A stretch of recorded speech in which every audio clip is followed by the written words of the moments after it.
আমার প্রিয় মাধ্যমিকের ছাত্রছাত্রীদের জন্য আজকে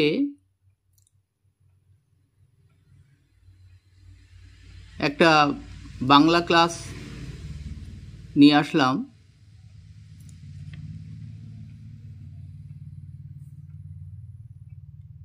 আমাকে অনেকে বলছিল যে তোমাদের বাংলা সিলেবাসের মাইকেল মধুসূদন দত্তের অভিষেক কবিতাটি বুঝিয়ে দিতে, তাই আজকের এই ক্লাসটা তোমাদের জন্য।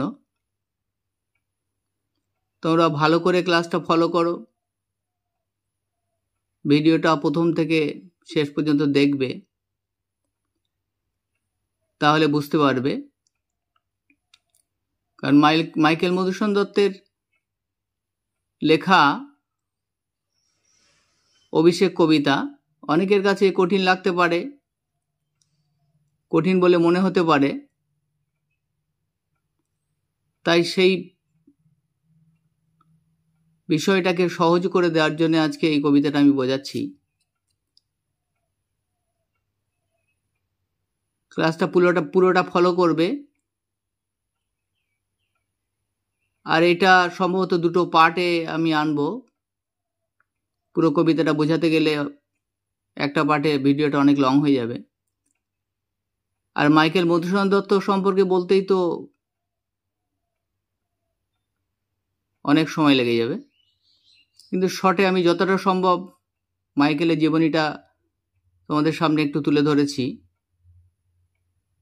একটু দেখে নেবে। কারণ মাইকেল মধুসূদনের কবিতা পড়লে তার সম্পর্কে যদি একটু না জানা হয় তাহলে অনেকটাই অপূর্ণ থেকে যাবে। আর ভিডিওটা যদি ভালো লাগে অবশ্যই তোমাদের একবার মনে করে দিচ্ছি, লাইক কমেন্ট শেয়ার অবশ্যই করো। আর যারা চ্যানেলে নতুন বা যারা এখনো সাবস্ক্রাইব করোনি তারা অবশ্যই চ্যানেলটাকে সাবস্ক্রাইব করে দিও। দেখো, তোমাদের ক্লাস 10-এর পাঠ্য যে কবিতা অভিষেক দেওয়া হয়েছে পাঠ্যসূচিতে, মাইকেল মধুসূদন দত্তের লেখা মহাকাব্য মেঘনাদ বধ। সেই মেঘনাদ বধ কাব্যের প্রথম সর্গ থেকে নেওয়া হয়েছে। মাইকেল মধুসূদন দত্ত মেঘনাদ বধ কাব্যের যে মোট 9টি সর্গ লিখেছিলেন এবং প্রত্যেকটা স্বর্গের আলাদা আলাদা নামকরণ করেছিলেন। প্রথম স্বর্গের নামকরণ করেছিলেন অভিষেক। সে বিষয়ে আলোচনায় আসব। তার আগে একটুখানি কবি পরিচিতি সম্পর্কে তোমরা দেখে নাও। মাইকেল মধুসূদন দত্ত বাংলা সাহিত্যের এক অন্যতম উজ্জ্বল নক্ষত্র। তিনি বাংলা সাহিত্যের মহাকবি রূপে পরিচিত। তিনি অনেক কাব্যই লিখেছিলেন, তবে মেঘনাদ বধ কাব্যের জন্য তার খ্যাতি সর্বত্র ছড়িয়ে পড়েছিল।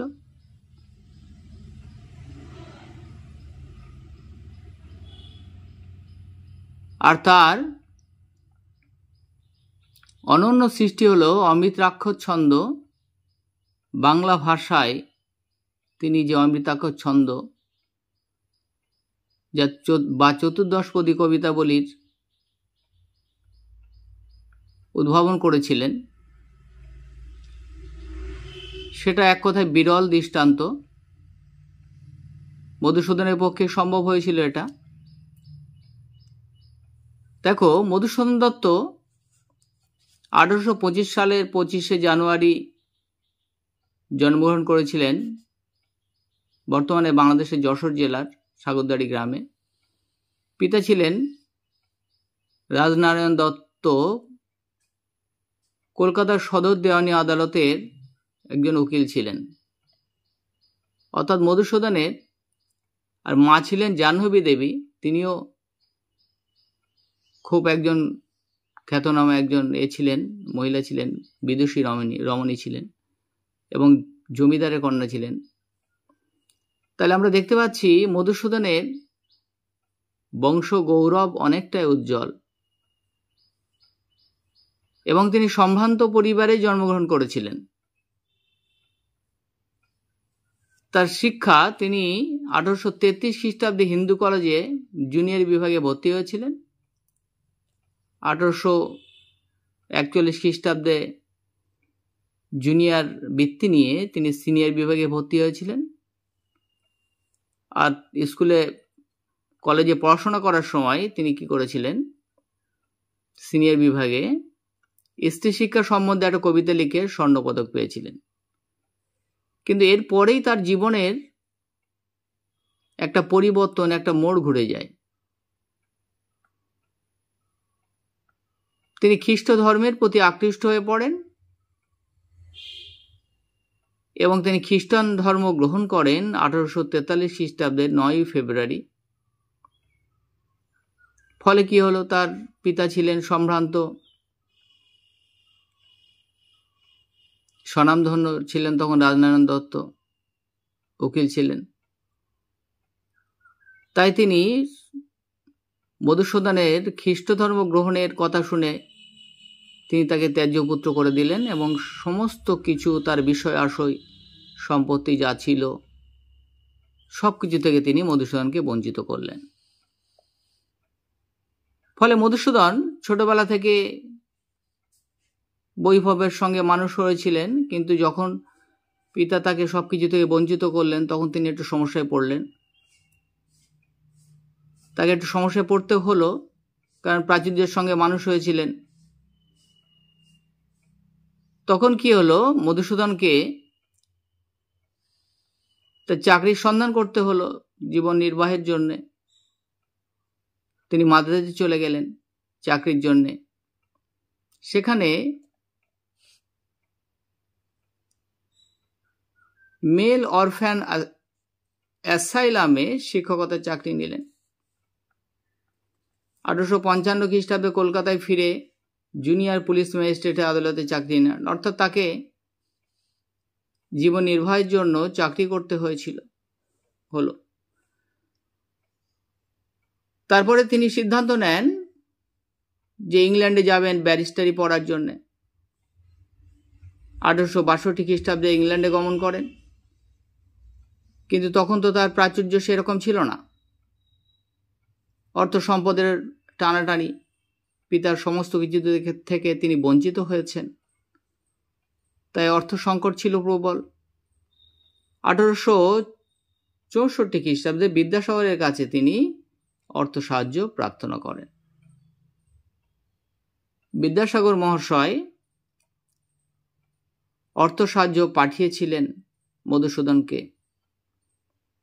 তারপরে 1866 সালে তিনি ব্যারিস্টারি পাশ করেন। তারপর দেখো, মধুসূদনের পারিবারিক জীবন বা বিবাহিত জীবনও উত্থান পতনের মধ্য দিয়েই অনেকটা অতিবাহিত হয়েছিল। তিনি যখন মাদ্রাজে গিয়েছিলেন, মাদ্রাজে চাকরি করার জন্যে, কাজের জন্য গিয়েছিলেন, তখন এক নীলকর কন্যার সঙ্গে তার সম্পর্ক হয়, রেবেকা টমসন ম্যাকটাভিস। সম্পর্ক হলে তিনি তাকে বিবাহ করেন এবং তাদের 2টি ছেলে, একটি মেয়েও ছিল।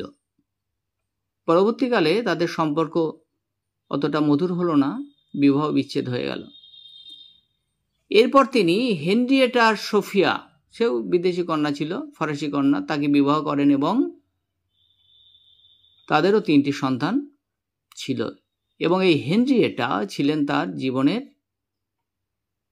চরম সময় অসময় দুঃসময়ের সঙ্গী ছিলেন।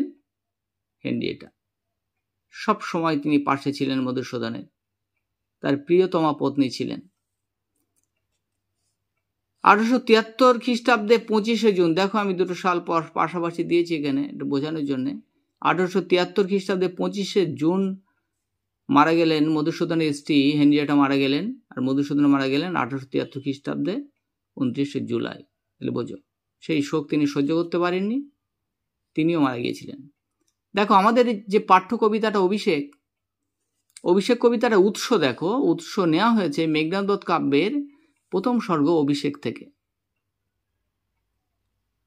মেঘনাদ বধ কাব্যে মোট 9টা সর্গ, কিন্তু তার মধ্যে প্রথম সর্গ থেকে নেওয়া হয়েছে নির্বাচিত অংশ, অর্থাৎ অভিষেক করা। এখানে অভিষেক দেখো নামকরণের মধ্যেই কিছুটা পাওয়া যায়। অভিষেক মানে কি? বরণ করা, অভিষিক্ত করা, বরণ করে নেওয়া। তাহলে এখানে মেঘনাদ বধ দেখো কবিতাটা,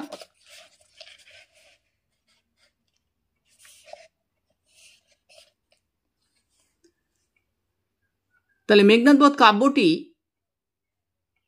মাইকেল মধুসূদন লিখেছিলেন রামায়ণের কাহিনী অনুসরণে।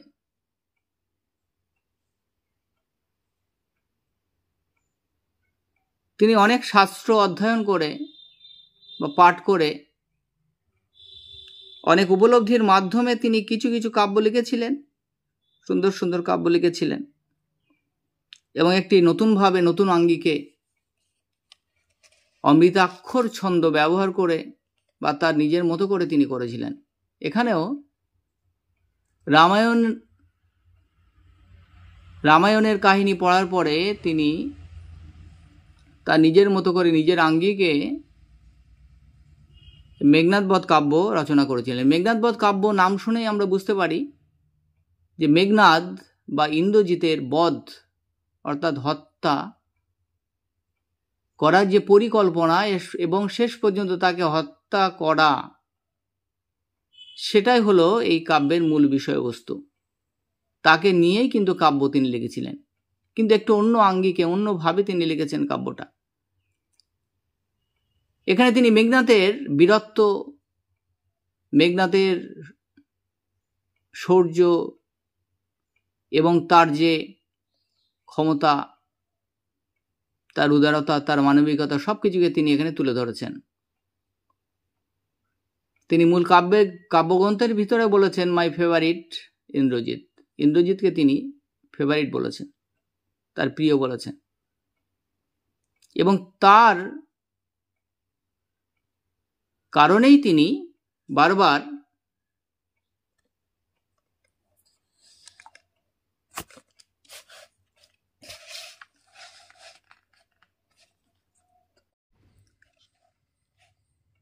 মেঘনাদের মতো বীরের হত্যা মধুসূদনকে ব্যথিত করেছিল, তাই তিনি মেঘনাদ বধ কাব্যের মধ্যে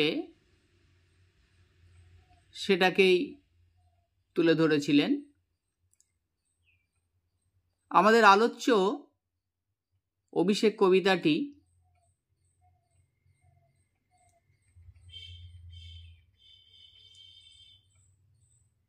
মেঘনাদের সেনাপতি পদে অভিষেক বা বরণ করে নেওয়ার বিষয় লেখা। তোমরা ভালো করে, আমি যখন বোঝাবো ভালো করে মন দিয়ে বুঝবে, তাহলে অবশ্যই বুঝতে পারবে। আমি প্রত্যেকটা লাইন ধরে শব্দের মানে ধরে ধরে আমি বুঝিয়ে দেব, আশা করি বুঝতে পারবে। তোমরা যাতে বুঝতে পারো সেই জন্যই কিন্তু এই পরিশ্রম। দেখো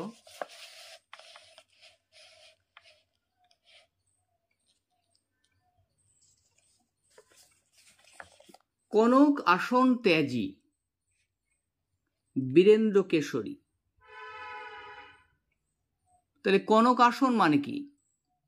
কনক মানে হচ্ছে সোনা, আসন হচ্ছে সিংহাসন, তাহলে স্বর্ণাসন, সোনার সিংহাসন ত্যাজি। ত্যাজি মানে কি? ত্যাগ করে। ত্যাজি মানে ত্যাগ করা। বীরেন্দ্র কেশরী ইন্দ্রজিৎ, বীরেন্দ্র কেশরী মানে বীর শ্রেষ্ঠ। মধুসূদন কি বলেছেন? বীর শ্রেষ্ঠ ইন্দ্রজিৎ। তাহলে ইন্দ্রজিৎ বা মেঘনাদকে বীর শ্রেষ্ঠ বলেছেন মাইকেল মধুসূদন দত্ত। হবে না কেন? ইন্দ্রজিৎ নাম তো ছিল না মেঘনাদে। ইন্দ্রকে জয় করার জন্য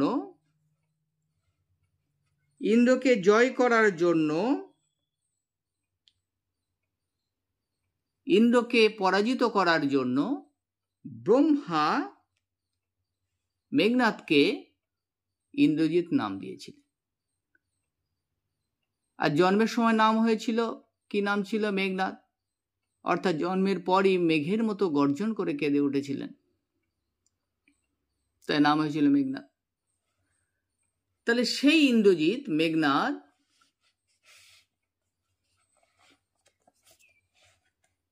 কি বলেছেন মধুসূদন? বীরেন্দ্র কেশরী বীর শ্রেষ্ঠ ইন্দ্রজিৎ প্রণমিয়া ধাত্রীর চরণে।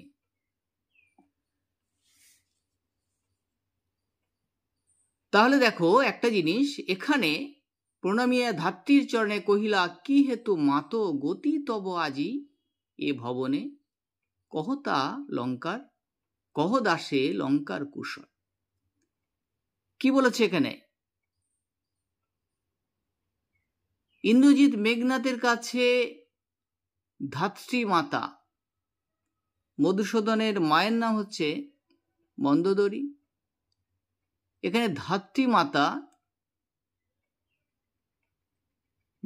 মাতা ছিল প্রভাসা।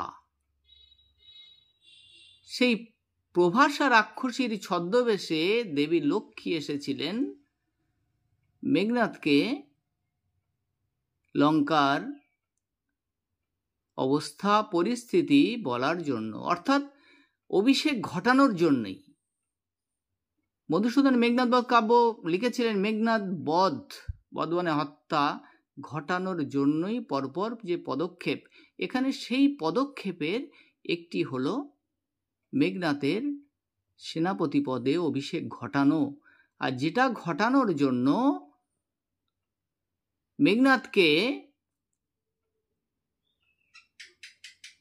লঙ্কার খবর দেওয়ার জন্য এসেছিলেন তার ধাত্রী মাতার ছদ্মবেশে লক্ষ্মী।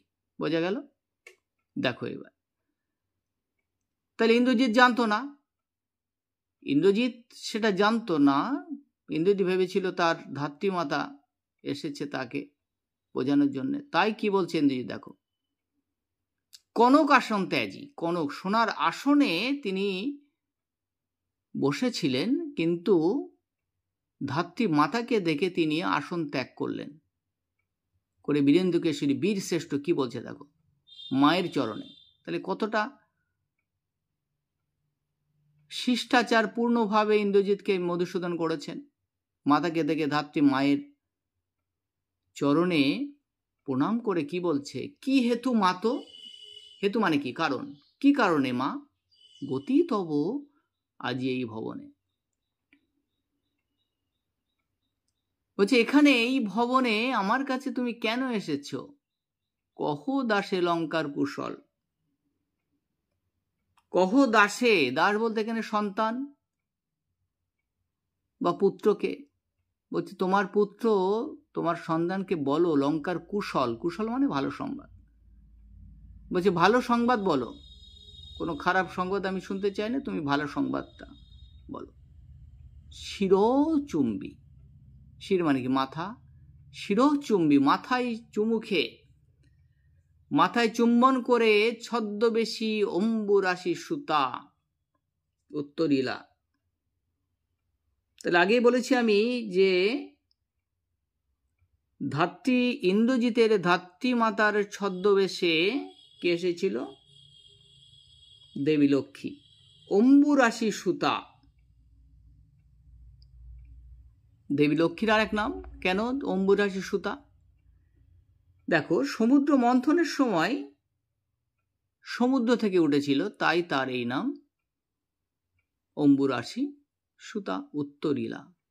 তখন ধাত্রী মাতার ছদ্মবেশে, প্রভাষার ছদ্মবেশে আসা লক্ষ্মী দেবী উত্তর দিচ্ছেন, হায় পুত্র, কি আর কহিব কনক লঙ্কার দশা। বলছে, পুত্র, আমি কনক লঙ্কার দশা, কনক মানে সোনা, আগে বলেছি, সোনার লঙ্কার দশা তোমাকে আর কি বলবো। ঘোরতর রণে হতপ্রিয় ভাই তব বীরবাহু বলি। ঘোরতর রণে, ভীষণ যুদ্ধে ভাই, প্রিয় ভাই বীরবাহু বলি, বলি মানে হত্যা, নিহত হয়েছে। বীরবাহু, তার ইন্দ্রজিতের ছোট ভাইয়ের নাম কি ছিল? বীরবাহু। তাহলে বীরবাহু মারা গেছে, বীরবাহুকে হত্যা করা হয়েছে। তার শোকে মহাশোকী রাক্ষসাধিপতি। তার ইন্দ্রজিতের ছোট ভাই রাবণের পুত্র বীরবাহু মারা গেছে ঘোরতর যুদ্ধে। ইন্দ্রজিৎ সেটা জানতো না, মেঘনাদ। তাহলে যখন প্রভাষা রাক্ষসী ছদ্মবেশে লক্ষ্মী এসে খবর দিল যে বীরবাহুকে হত্যা করা হয়েছে প্রবল যুদ্ধে, এবং তার শোকে, তার দুঃখে রাক্ষসাধিপতি রাবণ সসৈন্যে সাজে নাজি যুঝতে আপনি। সৈন্য সামন্ত নিয়ে সাজছেন যুদ্ধে যাওয়ার জন্য। আপনি নিজেই যাবেন যুদ্ধে, তিনি এই সিদ্ধান্ত নিয়েছেন, তাই তিনি সাজছেন। জিজ্ঞাসিলা মহাবায়ু বিস্ময় মানিয়া। জিজ্ঞাসিলা মহাবাহু বিস্ময় মানিয়া। মহাবীর ইন্দ্রজিৎ বিস্মিত হয়ে বলছে, এটা কি করে সম্ভব? কি কহিলা ভগবতী? বলছে, কি কহিলা ভগবতী? ভগবতী এখানে দেবী দুর্গার এক নাম। বলছে, তুমি কি বলছো? এটা কি করে সম্ভব?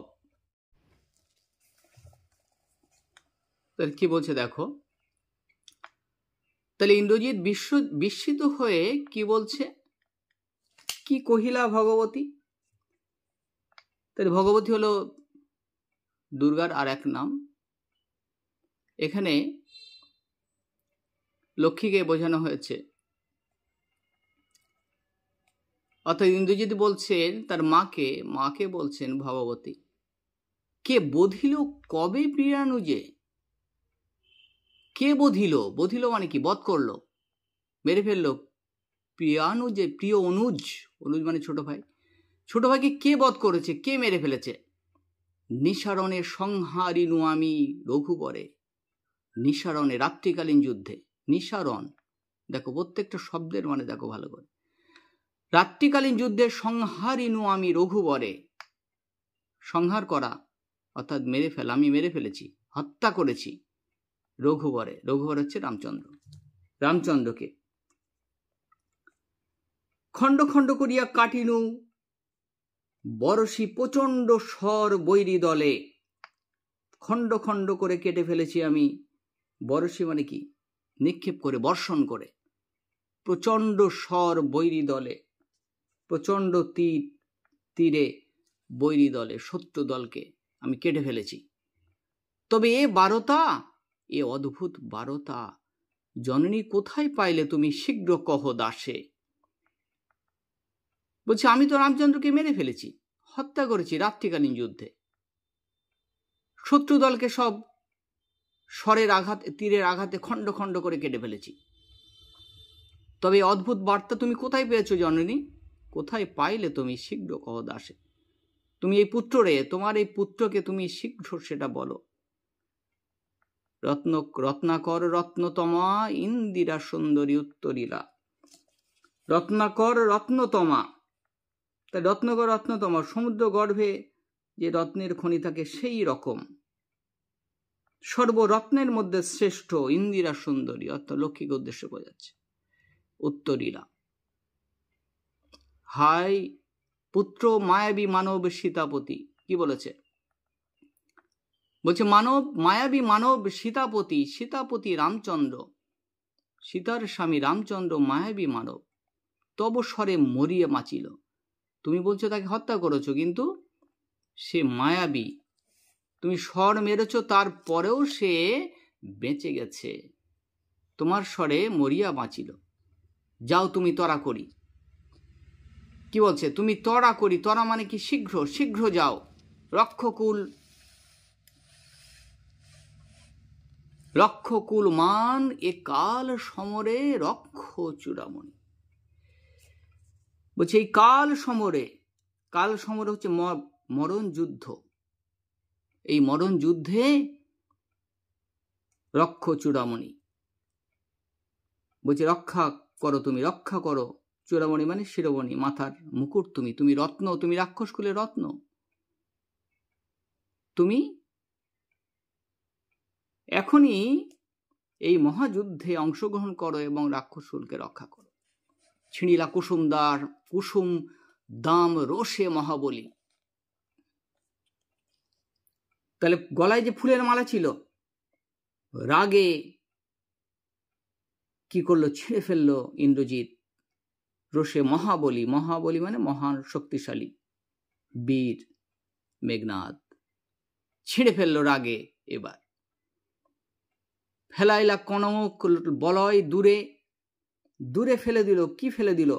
কনক বলয়, বলয় মানে বালা, সোনার বালা। পদতলে পড়ি শোভিল কুণ্ডল, কানের যে অলঙ্কার ছিল, কুণ্ডল মানে কানের যে অলঙ্কার পড়েছিলেন, সেটাও পদতলে পড়ে শোভা পেল।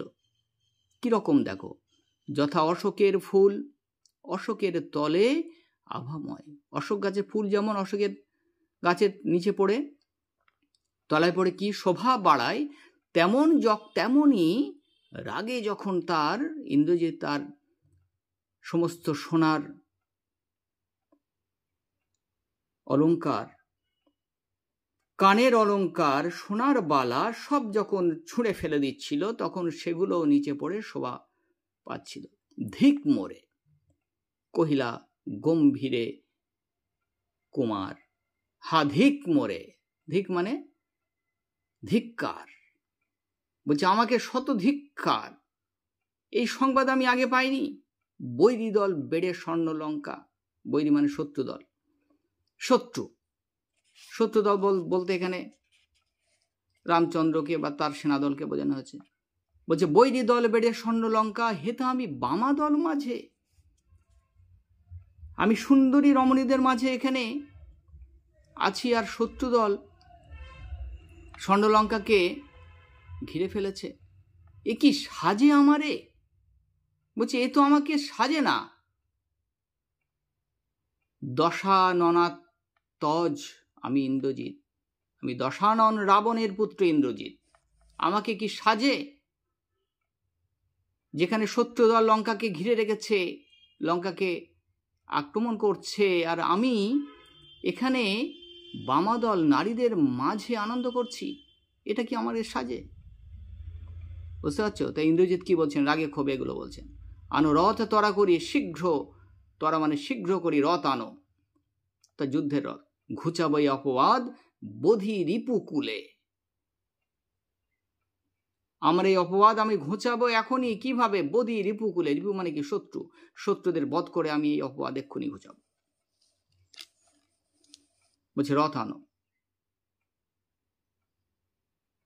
সাজিলা রথীন্দ্র সব বীর আভরণে, রথীন্দ্র সব মানে প্রধান শ্রেষ্ঠ বীর, যুদ্ধের অলঙ্কারে, আভরণে যুদ্ধের অলঙ্কারে কি করলো? সেজে উঠল, সাজিল। হৈমবতী সুত যথা নাসিতে তারকে, হৈমবতী সুত, হৈমবতী হচ্ছে পার্বতী, পার্বতীর পুত্র। এখানে উদাহরণ দিয়েছেন মাইকেল, একটা উদাহরণ দিয়েছেন। কি বলেছেন? হৈমবতী সুত অর্থাৎ পার্বতীর পুত্র কার্তিক যেমন করে ওই যে যথা নাসিতে তারকে, নাসিতে মানে বিনাশ করতে, হত্যা করতে, তারকে মানে তারকাসুরকে, তারকাসুরকে হত্যা করার জন্যে কি করেছিল? তারকে মহাসুর। তারে তারকাসুরকে হত্যা করার জন্য মহাসুর মহান দেবতা কে কার্তিক যেমন করে সেজেছে। কিংবা যথা বৃহন্নলারূপী কিরীটি, অথবা আরেকটা উদাহরণ দিয়েছেন তিনি বৃহন্নলারূপী কিরীটি। কিরীটি এখানে অর্জুনকে বোঝানো হয়েছে। যখন বনবাস জীবন যাপন করছিলেন অর্জুন, তখন তিনি কি করেছিলেন? গোধন উদ্ধার করার জন্য, এই যে বিরাট পুত্র সহ উদ্ধারিতে গোধন উদ্ধার করার জন্য কি করেছিলেন? কিরীটির এই বৃহন্নলা রূপ ধারণ করে বিরাটের পুত্রকে সঙ্গে নিয়ে তিনি কি করেছিলেন? গোধন উদ্ধার করেছিলেন। সাজিলা সুর শ্রমিক বৃক্ষ মূলে। সাজিলা সুর, সুর মানে বীর। শ্রমিক বৃক্ষ মূলে, শ্রমিক বৃক্ষ মানে বাবলা জাতীয় গাছ, তার বৃক্ষতলে। মেঘ বর্ণ রথ, রথ হলে মেঘ বর্ণ। চক্র বিজলি ছটা, চক্র বিজলি ছটায় চক্র আর ধ্বজ ইন্দ্র চাপপুরী, এবং রামধনু রঙের ধ্বজ মানে হচ্ছে পতাকা এলো তুরঙ্গম বেগে। তুরঙ্গম বেগে মানে ঘোড়ার মতো বেগে, তুরঙ্গম ঘোড়া, ঘোড়ার বেগে অশ্বগতি, আশুগতি, আশুগতি বাতাসের মতো বেগে, প্রচন্ড বেগে। রথ চড়ে বীর চূড়ামণি, বীর দর্পে রথ চড়ে বীর চূড়ামণি, অর্থাৎ বীর শ্রেষ্ঠ। বীর দর্পে, বীর দর্পে মানে আত্মবিশ্বাসে হেনকালে। তাহলে যখন ইন্দ্রজিৎ যুদ্ধের জন্য প্রস্তুত হচ্ছিল, হেনকালে এইসব করে যখন যুদ্ধের জন্য প্রস্তুত হচ্ছিল, হেনকালে প্রমীলা সুন্দরী, প্রমীলা হচ্ছে ইন্দ্রজিতের স্ত্রী, হেনকালে সেই সময়ে এসে উপস্থিত হলো কে? প্রমীলা সুন্দরী, ইন্দ্রজিতের স্ত্রী প্রমীলা। ধরিপতি কর যুগ,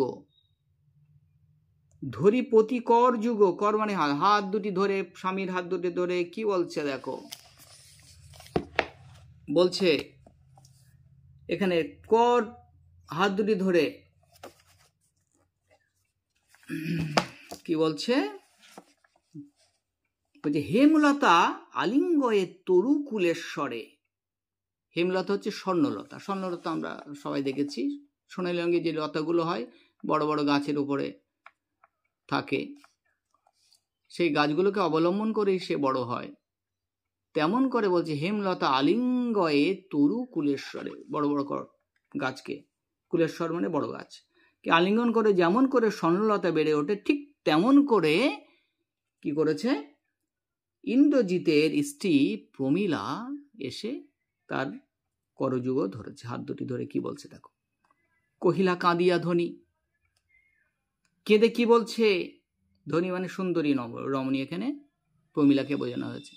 ধরে কি বলছে? কোথা প্রাণ শখে রাখিয়ে দাসীরে কহ চলিলা আপনি। কোথা প্রাণ শখে, প্রাণ শখে এখানে পতিকে, স্বামীকে বোঝানো হয়েছে। প্রমীলা বলছে তার স্বামী ইন্দ্রজিৎকে, এই দাসীরে, তোমার এই স্ত্রীকে, তোমার এই দাসীকে রেখে তুমি কোথায় চললে, কোথায় যাচ্ছ? কেমনে ধরিব প্রাণ তোমার বিরহে অবাগী। বলছে যুদ্ধক্ষেত্রে যাচ্ছ, যদি কোনো অঘটন ঘটে, যদি তুমি ফিরে আর না আসো, তাহলে তোমার এই স্ত্রী, তোমার এই অভাগী, তোমার এই দাসী কিভাবে প্রাণ রাখবে? হায় নাথ গহন কাননে, হায় নাথ পতি স্বামী, গহন কাননে ব্রততি বাঁধিলে সাধে করি পদ যদি তার রঙ্গরসে মন না দিয়া। বলছে ব্রততি বাঁধিলে সাধে করি পদ, ব্রততি এখানে হচ্ছে লতা। তাহলে গহন কাননে হাতি যখন যায়, করি মানে হাতি, তাই লতা কি করে? তার পা আঁকড়ে ধরে। আর যদি তার রঙ্গরসে মন না দিয়া, তার সেই পা জড়িয়ে ধরায় যদি কেউ, সেই হাতি যদি মন না দেয়, যদি তার সে তাদের সেই লতার ঠাট্টা তামাশায় যদি মন না দিয়া মাতঙ্গ মানে ও হাতি চলে যায়, তবু তারে রাখে পদাশ্রয়ে জুতনাথ, তবু তাকে পায়ে রাখে। তবে কেন তুমি গুণনিধি, কিন্তু তুমি তো গুণের আধার, গুণনিধি তুমি গুণের আধার, তুমি তো সব জানো, সবই বোঝো, তাহলে কেন ত্যাজ কিঙ্করি রাজি, তুমি কিঙ্করি রে কেন, কিঙ্করি মানে দাসী, এখানে দাসী স্ত্রী কে বোঝানো হয়েছে, তাহলে তুমি কেন আমাকে ত্যাগ করছো। অর্থাৎ প্রমীলা, এখানে প্রমীলাও বীর নারী ছিলেন, প্রমীলাও এখানে ইন্দ্রজিৎকে এটাই বোঝাতে চাইছে যে তাকেও সঙ্গে নিতে, সেও কি অপরাধ করেছে, সেও তো সঙ্গে যেতে পারে। হাসি উত্তর দিল মেঘনাদ। প্রমীলার কথা শুনে মেঘনাদ হেসে কি উত্তর দিচ্ছে, ইন্দ্রজিতে জিতি তুমি সতী, বলছে তুমি তো ইন্দ্রজিৎকে জয় করে নিয়েছো, তুমি ইন্দ্রজিৎকে জয় করে নিয়েছো, ইন্দ্রজিতের মনকে হরণ করে নিয়েছো, মনকে জয় করে নিয়েছো, তুমি তো প্রিয়তমা পত্নী, তুমি বেঁধেছো যে দৃঢ় বাঁধে, আমাকে দৃঢ় বাঁধনে তুমি বেঁধে ফেলেছ, সেই বাঁধন কে পারে খুলিতে, সেই বাঁধে সেই বাঁধন কি কেউ খুলতে পারে, আমি তোমাকে কেন ছেড়ে যাব তোমাকে ত্যাগ করে। আর ইন্দ্রজিৎকে হত্যা করতে পারে, বধ করতে পারে এমন তো কেউ জন্মায়নি, কেউ নেই। সে তো বীর শ্রেষ্ঠ ইন্দ্রজিৎ, তাই কি বলছে, তরাই আমি আসিব ফিরিয়া, তরাই মানে সত্তর, সত্তরই ফিরে আসবো। কল্যাণী, কল্যাণী হচ্ছে মঙ্গলকারিণী, তুমি তো মঙ্গলকারিণী, তুমি জানো আমি তরাই ফিরিয়া আসিব, শীঘ্র ফিরে আসছি, সমরে নাশি, যুদ্ধক্ষেত্রে নাশি, বিনাশ করে দেব তোমার কল্যাণে রাঘবে। তুমি আশীর্বাদ করো, তুমি প্রার্থনা করো, কল্যাণ কামনা করো, রাঘবে রামচন্দ্রকে হত্যা করে ফিরে আসব।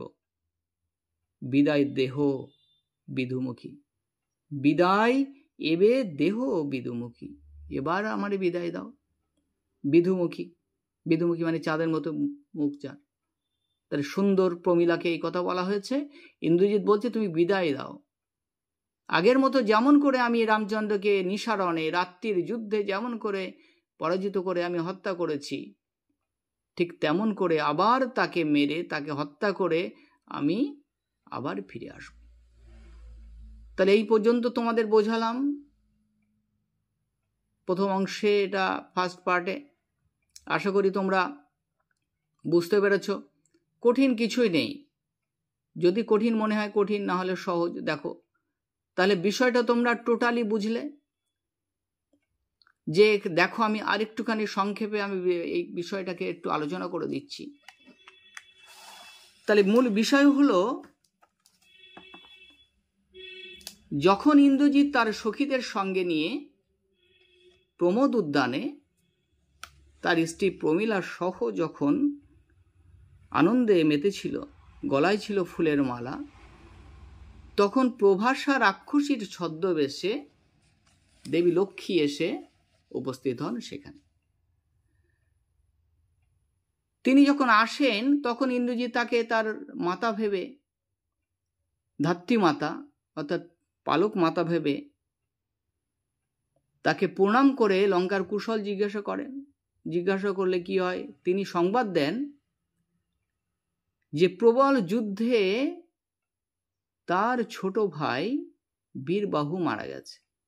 এই সংবাদ শুনে ইন্দ্রজিৎ ব্যথিত হন এতটাই, তিনি রাগে ক্ষোভে দুঃখে তার গায়ের সোনার অলঙ্কার, বালা, ফুলের মালা সমস্ত কিছু ছিঁড়ে ফেলে তিনি উত্তেজিত হয়ে ওঠেন এবং এই হত্যার প্রতিশোধ নেওয়ার জন্যে তিনি প্রস্তুত হতে থাকেন।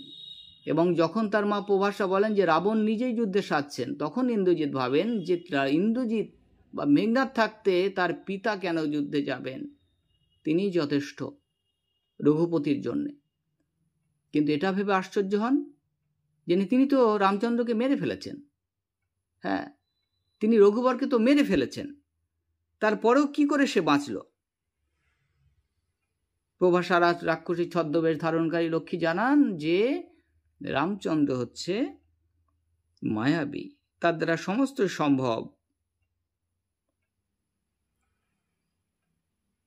তোমার সেই জন্যেই তার স্বরে মৃত প্রায় মৃত প্রায় হওয়ার পরে, অর্থাৎ বা মারা যাওয়ার পরেও সে বেঁচে উঠেছে। সমস্ত কিছু ফুলের মালা, কনক বলে, সমস্ত এই কথা শোনার পরে ফেলে দিয়ে নিজেকে ধিক্কার দিয়ে ইন্দ্রজিৎ নিজেকে ধিক্কার দিয়ে তার ভাই ইন্দ্রজিৎ যুদ্ধে তার ভাই বীরবাহু যুদ্ধে মারা গেছে, ছোট ভাই, তার প্রাণপ্রিয় ছোট ভাই, আর সে বামাদল মাঝে। সঙ্গে সঙ্গে শীঘ্র করেই কি করলেন, যুদ্ধের প্রস্তুতি তিনি শুরু করলেন। কিভাবে বলছি, যেমন করে তারকাসুরকে মারার জন্যে পার্বতীপুত্র যেমন করে কার্তিক সেজেছিল, যেমন করে গোধন উদ্ধার করেছিল যখন সেই বনবাস জীবনযাপনকালে বৃহন্নলা রূপী অর্জুন কিরীটি, তেমন করে দ্রুত বেগে তিনি কি করলেন, বীর দর্পে যখন যুদ্ধক্ষেত্রে যাওয়ার প্রস্তুতি নিলেন, তখন তার স্ত্রী কি করল, প্রমীলা এসে হাত ধরল যে তাকে ছেড়ে কেন সে যাবে, কেন যাবে, কিভাবে সে প্রাণ রাখবে ইন্দ্রজিতের বিহনে, কিভাবে সে জীবন কাটাবে, তার প্রাণনাথ, তার প্রাণ প্রিয়, তার প্রাণের স্বামীকে ছেড়ে কিভাবে থাকবে, কেন তাকে সে সঙ্গে নিচ্ছে না, একা কেন যাবে।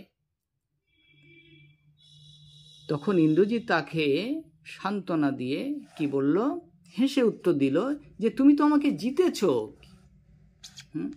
তুমি তো আমাকে জিতেছ, জিতে নিয়েছ, তুমি তোমার সতীত্বের পরিচয় দিয়েছ, আমার মন, হৃদয়, মন সমস্ত জিতেছ, আমি কেন তুমি এরকম করছো যাওয়ার সময়, আমি তো আবার ফিরে আসব, আমি যাব এবং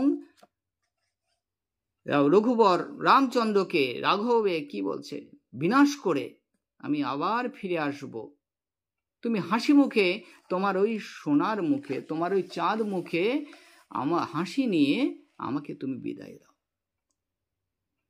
তাহলে এই পর্যন্ত তোমাদের বোঝালাম, আশা করি বুঝতে পেরেছ। আমি চেষ্টা করলাম তোমাদের এই কবিতাটা সহজ করে বোঝানোর জন্যে। এটা প্রথম অংশটা আমি করলাম, এর পরের পার্টটা আবার নেক্সট দিন নিয়ে আসব। তোমরা করে রেখো, ফলো করে রেখো, অবশ্যই সাবস্ক্রাইব করে রেখো, আর বেল আইকনটা প্রেস করে রেখো, টল করে রাখবে, তাহলে নেক্সট পার্টটাও আবার তোমরা দেখতে পাবে। নোটিফিকেশনটা অবশ্যই করে রেখো, অল করে রেখো, আর লাইক করো, কমেন্ট করো, বেশি বেশি শেয়ার করে দাও সহপাঠীদের মধ্যে, যে সবাই যাতে সুবিধা নিতে পারে বা বুঝতে পারে কবিতাটা, তাই জন্য বেশি বেশি শেয়ার করে দাও। আর তোমরা ভালো থেকো, সুস্থ থেকো, এই বলে আজকের ভিডিওটা শেষ করলাম।